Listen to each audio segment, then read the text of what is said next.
नमस्कार, मैं हूँ संजय शर्मा। आप देख रहे हैं 4 PM न्यूज़ नेटवर्क। मैं गाँव में जाता हूँ तो मुझे बड़ा प्यार मिलता है। मैं जब-जब रिपोर्टिंग करने गया, कोई पूछता है कि आप खाना क्या खाओगे? मट्ठा ले आएँगे, चाय ले आएँगे। चेहरा पहचान जाते हैं, लोग सुनते हैं। मेरी टीम पश्चिमी उत्तर प्रदेश के दौरे पे गई हुई है, क्षितिज गया हुआ है। वहाँ गाँव में लोग पहचान जाते हैं, अच्छा 4 PM से आए हो, कोई लस्सी ला रहा है, कोई मट्ठा ला रहा है। कल मैं देख रहा था अंजना ओम कश्यप जी आज तक के हेलीकॉप्टर से पहुँची और लोगों ने गोदी मीडिया गो बैक, गोदी मीडिया गो बैक के नारे लगाने शुरू कर दिए। आज मैंने देखा वो इतनी पुलिस वालों के संग घिरी हुई शो कर रही हैं, डर के मारे कि पुलिस वाले जो हैं उनको बचा लेंगे अगर भीड़ जो है उनकी तरफ आई। रवीश को मैंने देखा कहीं शो करेंगे, पब्लिक आएगी, उनके सेल्फी लेगी, फोटो खिंचाएगी उनके साथ। हमें तो कभी पुलिस की जरूरत नहीं पड़ी। तो फिर ऐसा क्या होता है? अंजना ओम कश्यप जी बिहार नहीं, वहां लोगों ने गोदी मीडिया गो बैक के नारे लगाए।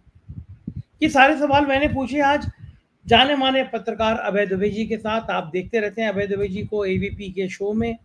बहुत बड़े पत्रकार हैं, वो तमाम टीवी चैनलों में आते हैं, कई किताबें लिखी हैं। मैंने डिटेल में बात करी। मैंने उनसे पूछा कि प्रधानमंत्री जी को ऐसी सफाई देने की जरूरत क्यों पड़ी? वो आए, एएनआई पे आए, उनका प्रिय चैनल। उनको पता था कि एएनआई की स्मिता प्रकाश उनसे सवाल नहीं करेंगी। जो वो कहेंगे उनको वो सत्य मेरे भगवान मान के स्वीकार कर लेंगी। मैंने अभय जी से पूछा कि इलेक्टोरल बॉन्ड पे सफाई देने की जरूरत क्यों पड़ी? प्रधानमंत्री जी कह रहे थे मैं कैश का फ्लो कम करना चाहता था, इलेक्टोरल बॉन्ड ले आया। अरे प्रधानमंत्री जी, आप किसको मूर्ख बना रहे हैं? आप इलेक्टोरल बॉन्ड ले आए, बहुत अच्छी बात है, लेकिन आपने ये क्यों कोशिश करी कि इलेक्टोरल बॉन्ड का पता ना चले, किसी को पता ना चले? और इतनी अच्छी स्कीम थी तो सुप्रीम कोर्ट ने इसको इनलीगल घोषित क्यों किया, गैर कानूनी घोषित क्यों किया? आपका कानून मंत्रालय ने क्यों कहा था स्कीम इनलीगल है, ठीक नहीं है? दूसरी बात, जिन पे ईडी का नोटिस गया, इनकम टैक्स का नोटिस गया, वो आके आपके इलेक्टोरल बॉन्ड में करोड़ों करोड़ों रुपए दान करने लगे। यानी जो चोर उचक्के डकैत थे वो आपको बॉन्ड के जरिए करोड़ों रुपए दान करने लगे। ऐसी ऐसी कंपनी के खुलासे हुए हैं कि उन्होंने आपको हजारों करोड़ दिए और आपने उनको ठेके दे दिए। आज़ाद भारत का ये सबसे बड़ा सरकारी लूट का खुलासा है, सबसे बड़ी सरकारी लूट है, सबसे बड़ा सरकारी घोटाला है। लेकिन गोदी मीडिया इस पे चर्चा नहीं करना चाहता। प्रधानमंत्री जी को सफाई इसलिए देना पड़ी क्योंकि घर घर में इलेक्टोरल बॉन्ड की चोरी का किस्सा पहुंच चुका है और लोग पूछ रहे हैं कि इतनी बड़ी ये चोरी नहीं डकैती सरकार ने डाली तो क्यों डाली? प्रधानमंत्री जी ईडी पे भी सफाई दे रहे हैं कि केवल 3% केस है पॉलिटिकल लोगों पे। पलट के स्मिता प्रकाश जी ने कहा नहीं कि आप झूठ बोल रहे हैं, केसों की लिस्ट दे दीजिए कि कितने केस हैं। जाहिर है कि ईडी के बहाने नेताओं को गिरफ्तार कराया गया, उन्हें डराया धमकाया गया। ऐसी तमाम बातें अभय दुबे जी के साथ हमने करी। हमने जानना चाहा कि ये सर्वे क्यों प्रायोजित किए जा रहे हैं। दिल्ली की 7 सीटों पे बीजेपी को जीतते हुए दिखा दिया जा रहा है, जबकि दिल्ली के किसी भी बंदे से बात करें तो कह देंगे 7 सीटों पे बीजेपी हारती हुई नजर आ रही है। अरविंद केजरीवाल की सहानुभूति ने गजब काम कर दिया है। चलते हैं अभय दुबे जी के पास, पूरा इंटरव्यू सुनिएगा, अपनी राय से अवगत कराइएगा, चैनल को ज्वाइन और सब्सक्राइब करिएगा। चलते हैं अभय दुबे जी के पास। 4 PM न्यूज नेटवर्क में स्वागत है अभय दुबे जी आपका। प्रधानमंत्री जी सफाई देने आ गए कि भैया मैं कैश को बंद करना चाहता था, इसीलिए मैं इलेक्टोरल बॉन्ड ले आया। ईडी में सिर्फ 3% पॉलिटिकल केस है। प्रधानमंत्री को चुनाव से पहले इस तरह की सफाई देते हुए कभी देखा नहीं था। एएनआई को बुलाया गया, हालांकि सारे भक्त मीडिया चैनल पहले ही उनके अपने हैं, लेकिन एएनआई की स्मिता प्रकाश जी को उन्होंने इंटरव्यू दिया। शायद 78 मिनट का इंटरव्यू था और अपनी सफाई देते रहे। राहुल गांधी ने मजे भी लिए कि जब पकड़ गए तो अब सफाई देने आए। आपको क्या लग रहा है प्रधानमंत्री को ये ईडी को लेके, इलेक्टोरल बॉन्ड को लेके सफाई देने की जरूरत क्यों पड़ी? देखिए, पहली बात तो मैं इस बारे में कुछ कहूंगा कि एएनआई और प्रधानमंत्री का रिश्ता क्या है। ये स्मिता प्रकाश ने उनसे पहला इंटरव्यू नहीं लिया है। स्मिता प्रकाश ने 2019 की पूर्व संध्या पर भी उनसे इंटरव्यू लिया था, 19 के बाद भी इंटरव्यू लिया और अभी फिर उनसे इंटरव्यू लिया। दरअसल ये इंटरव्यू एक तरह की, और मैंने स्मिता प्रकाश के मुंह पे कहा था एक टीवी डिबेट में कि इस तरह के इंटरव्यू मिली भगत होते हैं, तो वो बहुत नाराज हो गई थी। मैं मानता हूं ये इंटरव्यू भी एक तरह की मिली भगत था। इससे पहले एक और इंटरव्यू हुआ था जो कि हिंदी के हिंदुस्तान मिंट और अंग्रेजी के हिंदुस्तान टाइम्स में एक पेज में छपा था। वो इंटरव्यू भी देख के साफ लग रहा था कि इसमें सवाल लिख के भेज दिए गए हैं और उधर से जवाब आ गए हैं। ये इस तरह के इंटरव्यूज हैं। तो इस तरह के इंटरव्यूज को पहली बात तो ये है कि गंभीरता पूर्वक नहीं लेना चाहिए। एक पत्रकार के तौर पर मेरी मान्यता है कि जिस इंटरव्यू में इंटरव्यू लेने वाला जरह ना करे नेता से, क्रॉस क्वेश्चनिंग ना करे, उसकी बात को काटे नहीं, उसको उसकी ग्रिलिंग ना करे, जो ये तब तक वो इंटरव्यू आप समझ लीजिए कि वो एक ऐसा इंटरव्यू है, इसको मैं कहूंगा मैनेज्ड इंटरव्यू, प्रबंधित इंटरव्यू है। तो ये इंटरव्यू भी एक तरह का प्रबंधित इंटरव्यू था। प्रधानमंत्री जिन बातों को बोलना चाहते हैं, उन बातों पे उनसे क्या सवाल पूछे जाएंगे उनको पहले ही बता दिया जाता है। ये उन्हीं के नहीं, और दूसरे बड़े नेता लोग भी यही हथकंडा इस्तेमाल करते हैं। इस तरह पत्रकारिता का ये इस तरह का स्तर काफी गिर गया है देश में, और बड़े बड़े सत्ताधारी लोग नाराज ना हो जाएं, इसलिए जो पत्रकार लोग जो होते हैं अपने इंटरव्यू में उनके लिए भोंपू का काम करते हैं। इस तरीके से पूरा काम चलता है। अब जैसे कि अगर प्रधानमंत्री अपने इंटरव्यू में ये कहते हैं कि प्रवर्तन निदेशालय भ्रष्टाचार के जिन मामलों की जांच कर रहा है उसमें राजनीति से जुड़े हुए मामले तो लोगों के खिलाफ तो केवल 3% मामले हैं, तो कौन कहेगा कि ये बात सही है? ये तथ्यात्मक रूप से पूरी तरीके से गलत बात है। तो स्मिता प्रकाश को चाहिए था कि उनसे जिरह करें। भाई आप पत्रकार हैं, आप पत्रकारिता के मुकाम पर खड़े होकर इंटरव्यू ले रही हैं, तो कुछ तो कम से कम उस पेशे की लाज रखिए, जिस पेशे में इंटरव्यू लेना बहुत मुद्दतों में धीरे धीरे करके एक जबरदस्त और प्रभावी कला के रूप में विकसित हुआ है। आपने तो उस कला का बिल्कुल कबाड़ा कर दिया है। उसमें तो बिल्कुल आप एक तरह से जो सत्ताधारी लोग होते हैं, इस मामले में नरेंद्र मोदी, उनके आप भोंपू बने हुए हैं। तो ये कौन कहेगा? यही बात उन्होंने हिंदुस्तान टाइम्स वाले इंटरव्यू में कही थी, जिसको मिंट ने लीड बनाया था कि प्राइम मिनिस्टर ये कह रहे हैं कि जो प्रवर्तन निदेशालय जिन मामलों की जांच कर रहा है भ्रष्टाचार के, उसमें राजनीति से जुड़े हुए मामले तो केवल 3% है। तथ्यात्मक रूप से ये बात बिल्कुल गलत है, और इस बात को बच्चा भी जानता है, लेकिन फिर भी आप इस बात को कहे जा रहे हैं। चूंकि आपसे पलट के कोई सवाल नहीं करता है, आप जिरह के लिए अपने आप को उपलब्धि नहीं करते हैं, कभी दोनों सिरों पर खुली प्रेस कॉन्फ्रेंस नहीं करते हैं, इसमें पत्रकार आपके साथ कम से कम एक पत्रकार को 2 क्रॉस क्वेश्चन पूछने की इजाजत मिलनी चाहिए। एक पत्रकार एक सवाल पूछता है तो उसको बाकायदा प्रधानमंत्री की तरफ से ये अधिकार मिलना चाहिए कि वो कम से कम पलट के 2 सवाल और कर सके आपसे। तो ऐसी कोई सुविधा प्रधानमंत्री किसी को देते ही नहीं। इसीलिए कभी भी जितने भी गलत बयानियां करते हैं, उन गलत बयानियों के ऊपर उनकी खिंचाई नहीं हो पाती, उनका सही पक्ष जो है जनता के सामने नहीं आ पाता। बिल्कुल ठीक है। और ये लेकिन मैं ये जानना चाहता हूँ अभी कि सफाई देने की जरूरत क्या है कि पॉलिटिकल लोगों पे 3% केस हैं केवल। इसका मतलब कि जो सर्वे आए हैं पिछले दिनों में, जिसमें आप भी एबीपी चैनल पे थे, जिसमें जनता ये मान रही थी कि गलत हो रहा है, इस तरह विपक्ष पे ये कार्रवाई नहीं होना चाहिए, ये डर है ना कि लोग जनता में मैसेज चला गया। जब सी वोटर ने पब्लिक से पूछा कि जिन नेताओं पर भारतीय जनता पार्टी भ्रष्टाचार का इल्जाम लगाती है, जब वो भाजपा में चले आते हैं तो उनके साथ क्या होता है, तो लोगों ने कहा कि या तो उनकी खिलाफ जांच धीमी कर दी जाती है, या उनके खिलाफ केस बंद कर दिए जाते हैं। और इन कहने वालों की संख्या 72% थी। आप सोचिए, 72% उन कहने वालों की थी। जब कांग्रेस का जो इनकम टैक्स के जरिए उनके खाते सील किए गए, उसके ऊपर जब सवाल पूछा गया, तो लोगों ने कहा कि ये चुनावी फायदा उठाने के लिहाज से और विपक्ष को नुकसान पहुंचाने के लिहाज से ये काम किया जा रहा है। वहां भी प्रतिशत बहुत ऊंचा था। तो जो प्रधानमंत्री जिस भ्रष्टाचार को केंद्रीय मुद्दा, प्रमुख मुद्दा चुनाव का बनाना चाहते हैं प्रधानमंत्री, उसकी कोई पॉजिटिव परचेज पब्लिक में दिखाई नहीं पड़ रही है। अगर दिखाई पड़ रही है तो नेगेटिव परचेज दिखाई पड़ रही है। अब मैं इसका एक और उदाहरण देता हूं आपको। लोकनीति वालों ने पब्लिक अपने सैंपल वालों से ये पूछा कि कितने लोग हैं जो कि प्रधानमंत्री को तिबारा रीइलेक्ट करना चाहते हैं, तिबारा चुन के लाना चाहते हैं।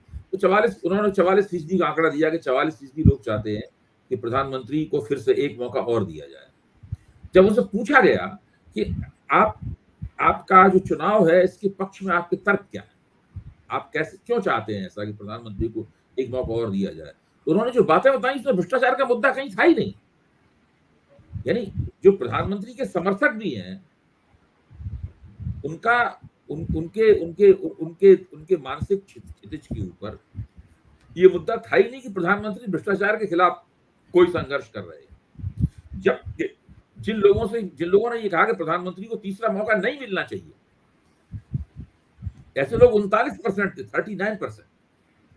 उन लोगों से पूछा गया तो उन्होंने साफ तौर पे कहा, उसके एक हिस्से ने 7% लोगों ने साफ तौर पे कहा कि प्रधानमंत्री ने भ्रष्टाचार के मसलों की ठीक से जांच नहीं की, घोटालों के मसले को ठीक से संबोधित नहीं किया, इसलिए हम इस पक्ष में नहीं है कि उनको फिर से चुना जाए। तो जो उनके खिलाफ हैं, उनके दिमाग में तो भ्रष्टाचार का प्रश्न है, लेकिन जो उनके पक्ष में है, उनके दिमाग में भ्रष्टाचार का प्रश्न नहीं है। एक और महत्वपूर्ण मुद्दा है कि जब जो लोग प्रधानमंत्री को चुनना चाहते हैं, उनका एक बहुत बड़ा हिस्सा ये बताने में असमर्थ है कि वो क्यों चुनना चाहते हैं। वो गोल गोल बात कहते हैं उन्होंने अच्छा काम किया। अब ये अच्छा काम क्या है भाई? जब वो कह रहे हैं कि अच्छा काम किया, तो अच्छा काम क्या है? मतलब कुछ भी नहीं समझ में आता कि अच्छा काम किया तो क्या मतलब हुआ। लेकिन जो लोग नहीं चुनना चाहते हैं, वो साफ तौर पे कह रहे हैं, उनके दिमाग में ठोस रूप से उसके कारण मौजूद है। उसमें ज्यादातर लोग कह रहे हैं कि बेरोजगारी बहुत बढ़ रही है, फिर लोग कह रहे हैं कि महंगाई बहुत बढ़ रही है, फिर लोग कह रहे हैं कि आमदनियां लोगों की गिर रही हैं। ये सबसे ऊपर के 3 मुद्दे हैं।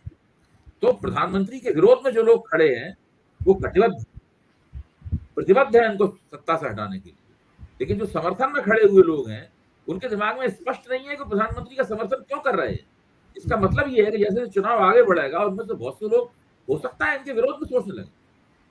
देखो ठीक है, एक चीज और मैं महत्वपूर्ण आपके ध्यान आकर्षित करना चाहूंगा और पूछना भी चाहूंगा। इलेक्ट्रल बॉन्ड को लेकर सफाई दे रहे हैं, प्रधानमंत्री कह रहे हैं कि वो तो कैश रोकने का मेरा मकसद था, वरना कैश आता, इलेक्ट्रल बॉन्ड ले आया। तो भाई बॉन्ड ले आए तो ये पब्लिक ओपन होने चाहिए थे ना, पहले से नहीं, क्यों इसमें भी स्मिता प्रकाश को तो सवाल पूछना चाहिए था कि हाँ। आपने एक ऐसी स्कीम क्यों बनाई जिसपे आपके ही कानून मंत्रालय ने आपको कहा था कि आप ये काम मत कीजिए। हाँ। जिसमें आपके ही चुनाव आयोग ने आपसे कहा था कि ये काम मत कीजिए। इसके बावजूद आप दूसरे ऐसे तरीकों से, शॉर्टकट के जरिए आपने कई कानूनों में परिवर्तन किया और इलेक्टोरल बॉन्ड की स्कीम लेके आए। फिर जब सुप्रीम कोर्ट ने उसकी जांच की इलेक्टोरल बॉन्ड की स्कीम की, तो उन्होंने पाया कि पूरी तरीके से असंवैधानिक है। ये न केवल सूचना के अधिकार का उल्लंघन करती है, बल्कि ये किसी भी तरीके से एक संवैधानिक स्कीम नहीं है। सुप्रीम कोर्ट के जजमेंट से साफ निकल के आता है कि काले धन को, इस स्कीम से काले धन को सफेद करने का शक पैदा होता है। और दूसरा ना अभय जी, ये स्मिता प्रकाश ने उनसे क्यों नहीं पूछा कि ये जो कंपनियां हैं, जिन कंपनियों ने कभी एक पैसा मुनाफा नहीं कमाया है, वो कंपनियां भारतीय इतने करोड़ों रुपए के इलेक्टोरल बॉन्ड कैसे खरीद रही हैं और वो भारतीय जनता पार्टी में कैसे जा रहा है। स्मिता प्रकाश ने उनसे ये क्यों नहीं पूछा कि जिन कंपनियों के ऊपर ईडी के और इनकम टैक्स के और सीबीआई के छापे पड़े, उन छापों के तुरंत बाद उन्होंने क्यों इलेक्टोरल बॉन्ड खरीदे करोड़ों रुपए के, वो भारतीय जनता पार्टी को दान में दिए और भारतीय जनता पार्टी ने उनको स्वीकार क्यों किया। इस सवालों से क्यों नहीं पूछे गए। और खासतौर से अरविंद फार्मा वाला सवाल, जो कि तथाकथित शराब घोटाले में के कविता का सह अभियुक्त शरद पी रेड्डी, उसने पहले जो 9 बयान दिए उसमें अरविंद केजरीवाल का नाम नहीं लिया। 9 बयान के बाद में जब उसको दबाव डाला गया तो अदालत में गया, उसने अदालत में ये भी कहा कि हमारे ऊपर बहुत दबाव डाला जा रहा है, लेकिन उसको जबरदस्ती दबाव डालकर वायदा माफ गवाह अप्रूवर बना ही लिया गया उसको। और बनाने के तुरंत बाद आप देखिए करोड़ों रुपए के जो बॉन्ड थे वो भारतीय जनता पार्टी के खाते में गए। सही बात है, प्रधानमंत्री को ये बताना चाहिए कि भाई अगर आप कैश रोकने आए तो इलेक्ट्रल बॉन्ड के नाम छुपाने की जरूरत क्या थी, बताते कि इलेक्ट्रल बॉन्ड खरीद के इसने दिया। देखिए, ये आजाद भारत के इतिहास का सबसे बड़ा राजनीतिक घोटाला है, सबसे बड़ा राजनीतिक घोटाला। चीजें खरीदने फरोख्त में बहुत सारे घोटाले होते हैं, इनकम कमीशन खाया जाता है, भ्रष्टाचार होता है, अलग है। ये सरकार द्वारा, ये किसी एक व्यक्ति, सरकार का कोई एक मंत्री भ्रष्ट हो सकता है, पूरी सरकार भ्रष्ट नहीं होती है, लेकिन ये पूरी सरकार द्वारा, इसमें प्रधानमंत्री और गृह मंत्री दोनों शामिल हैं, उनके द्वारा योजना पूर्वक किया गया एक ऐसा भ्रष्टाचार है जिसमें जो पैसा पहले बोरों में भर के आता था, उस पैसे को इलेक्टोरल बॉन्ड के जरिए प्राप्त किया गया। और खोखा कंपनियों, शेल कंपनियों के जरिए लिया गया, उन कंपनियों के जरिए लिया गया जिनका कोई एड्रेस नहीं है, जिनकी कोई वेबसाइट नहीं है, उनके जरिए लिया गया। और इतना बड़ा राजनीतिक भ्रष्टाचार, ऐसी कोई मिसाल नहीं मिलती कभी भी आजाद भारत के इतिहास में। प्रधानमंत्री अभी इस प्रकार के प्रबंधित पत्रकारों एम्बेडेड जर्नलिस्ट को इस तरह की बातें कहकर पतली गली से भले निकल जाए, निकलने में कामयाब हो जाए, लेकिन इतिहास उनको कभी भी माफ नहीं करेगा। सही बात है, मुद्दा जिंदा रहेगा। दूसरी तरफ चलते हैं, एक आजकल प्राय उन सर्वे पे बहुत बढ़िया-बढ़िया शानदार कहानियाँ बताई जा रही हैं। दिखाया जा रहा है कि दिल्ली की सभी सीटें एनडीए को मिल जाएँगी। दिल्ली में एनडीए को 58% वोट मिल जाएगा। मैं अभी रह के आया दिल्ली में, बच्चे से पूछ रहा हूँ, 90% जितने लोगों से बात की सब कह रहे हैं कि इस बार शायद ही कोई बीजेपी को मिले।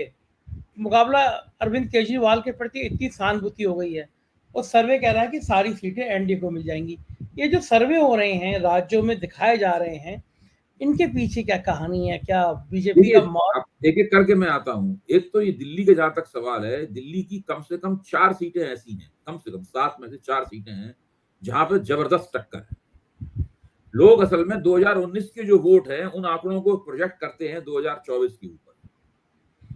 तो इस ज़बरदस्त टक्कर है। 2 कम से कम 2 निर्वाचन क्षेत्र ऐसे हैं, जहाँ बीजेपी की इलेक्शन कैंपेन कोलैप्स हो गई है, ढह गई है अभी से।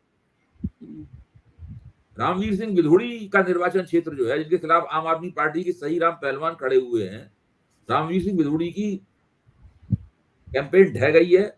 और जिन विधोड़ी साहब का, रमेश विधोड़ी का टिकट काटा भारतीय जनता पार्टी ने, ये वही रमेश विधोड़ी है इन्होंने दानिश अली को लोकसभा में गालियां दी थी, उनका जो टिकट काटा गया है वो भी उनकी जड़ें खोद रहे हैं रामवीर सिंह विधोड़ी की। तो भाजपा के अंदर भी वो बहुत है। चांदनी चौक में जो कांग्रेस के हिस्से में गई है, वहां भी भारतीय जनता पार्टी का उम्मीदवार पीछे नजर आ रहा है। तो ये जो स्थिति है पूर्वी दिल्ली के अंदर, दूसरी जगहों पर काफी मुश्किल है भारतीय जनता पार्टी के लिए दिल्ली में 2019 का प्रदर्शन दोहरा पाना।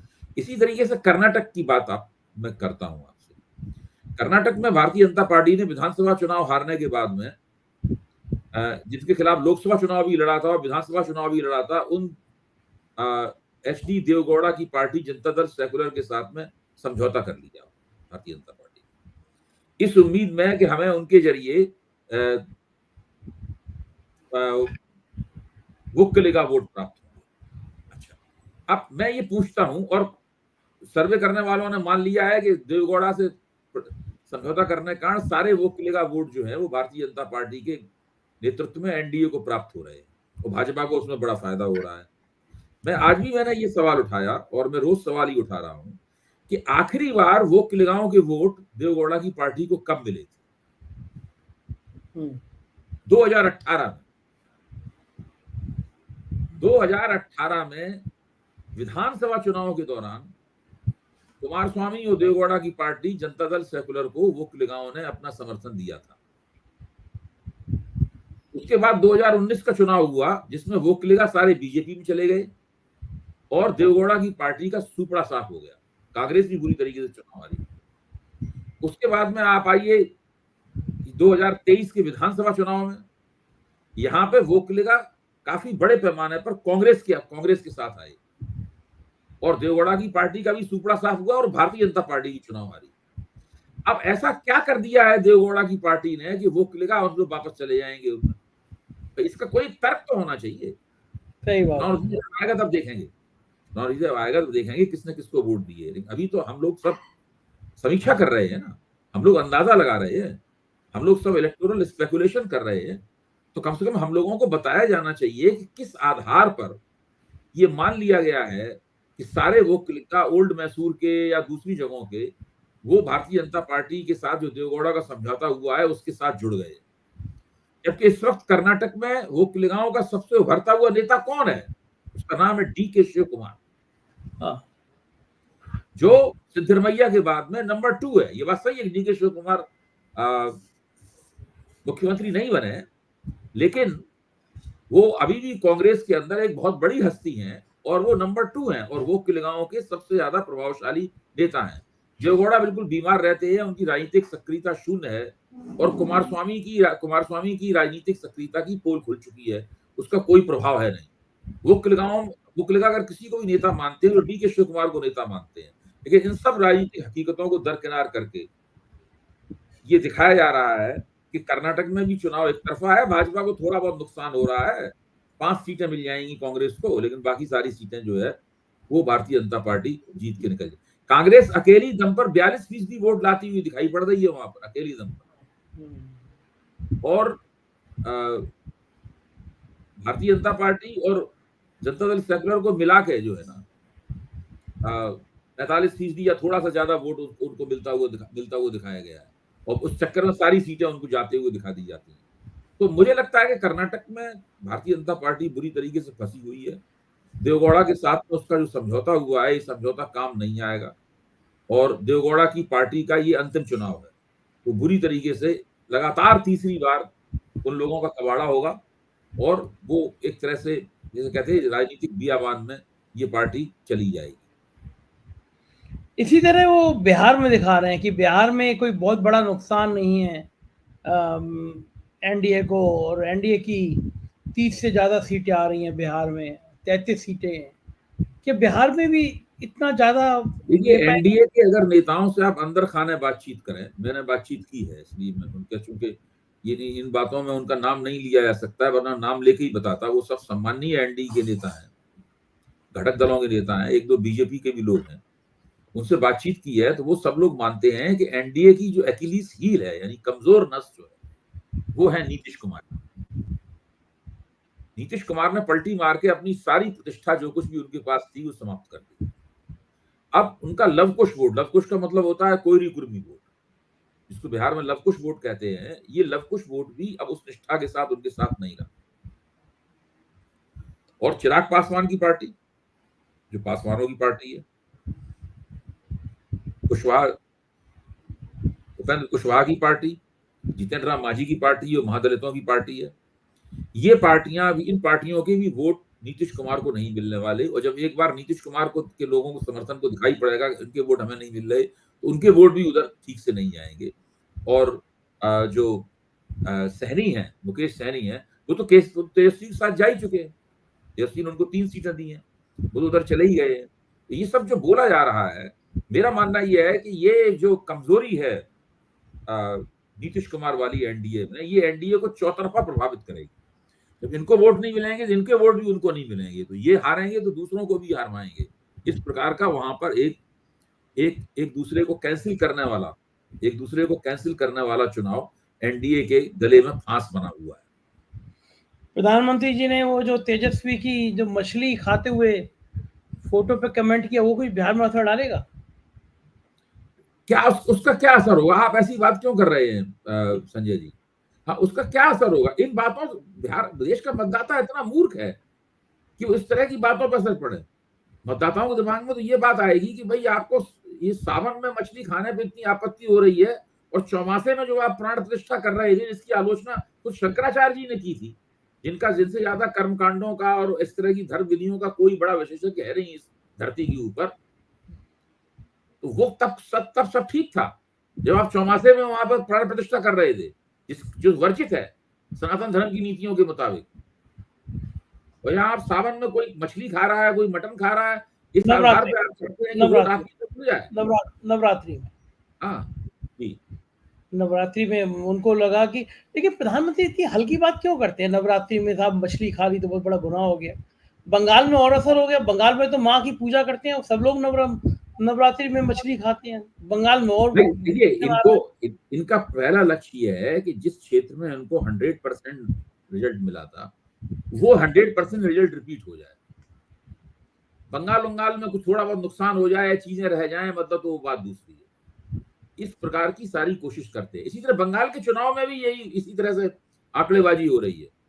बंगाल के चुनाव में दोनों पार्टियों को बराबर वोट दिखाए जा रहे हैं, टीएमसी को और बीजेपी को, और बराबर सीटें दिखाई जा रही हैं कि 20-20 सीटें दोनों जीत लेंगे।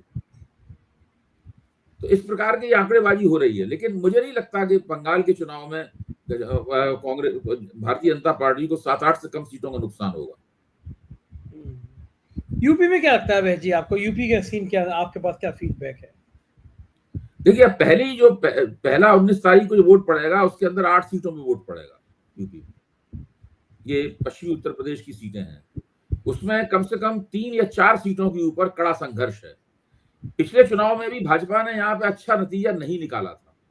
3 सीटें बीएसपी ने जीतनी थी, 2 समाजवादी पार्टी ने जीती थी, केवल भाजपा ने 3 सीटें ही जीती थी। इस बार समाजवादी पार्टी और बहुजन समाज पार्टी के बीच में गठजोड़ नहीं है, लेकिन यहाँ पर करारी टक्कर है और भारतीय जनता पार्टी के लिए इन सीटों को जीत पाना मुश्किल होगा। और वैसे भी इन सीटों में एक सीट को छोड़कर, उसका नाम मुझे अभी तुरंत याद नहीं आ रहा है, भारतीय जनता पार्टी का रिकॉर्ड ऐतिहासिक रूप से भी इस दौर के लिए अच्छा नहीं रहा है। पश्चिमी उत्तर प्रदेश में तो एक अलग मुसीबत है, वो क्षत्रिय बिरादरी जो है वो खुलेआम बगावत के मूड में आ गई है। सैनी बिरादरी बगावत के मूड में आ गई है। त्यागियों ने गांव के बाहर बोर्ड लगा दिया है, हमारी सबसे बड़ी भूल कमल का फूल।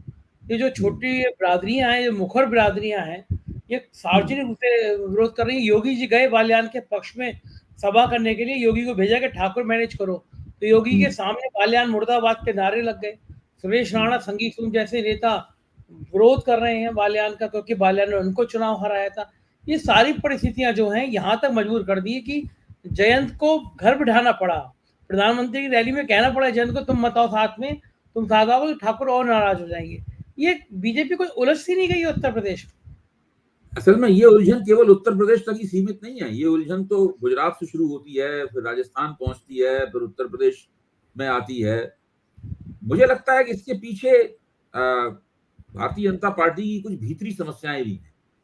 जैसे कि उत्तर प्रदेश में देखिए, उत्तर प्रदेश में भाजपा के जो राजपूत नेता हैं वो चुप बैठे हुए हैं। आपने संगीत सोम का और अभी राणा का जिक्र किया, मतलब वो चुप बैठे हुए हैं, वो बोल नहीं रहे हैं इस सवाल के ऊपर। जबकि और कोई वक्त होता तो वो सक्रिय रूप से क्षत्रिय समाज को अपनी पार्टी के पक्ष में गोलबंद करते हुए नजर आते।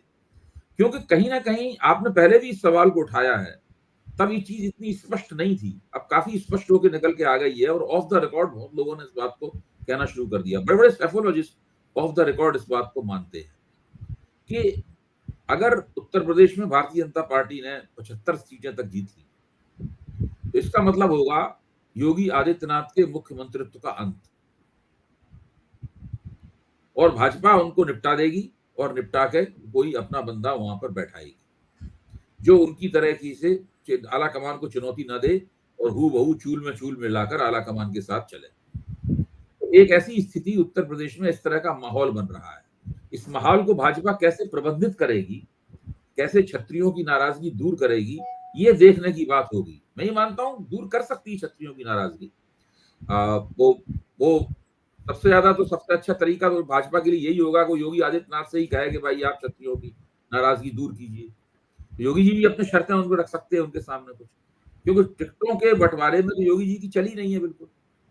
तो भाजपा इस प्रकार के संकट से जूझ रही है, राजस्थान में भी जूझ रही है भाजपा इस तरह के संकट से, और गुजरात में तो जूझ ही रही है। आज के अखबारों में आपने देखा है कि क्षत्रियों की कितनी बड़ी मीटिंग हुई है गुजरात में। बहुत बढ़िया। उसका जो ड्रोन के जरिए जो बहुत भीड़ है, बहुत भीड़ है। इतनी विशाल मीटिंग मैंने कभी देखी है, जितनी सभा वहां पर जमा हुई है।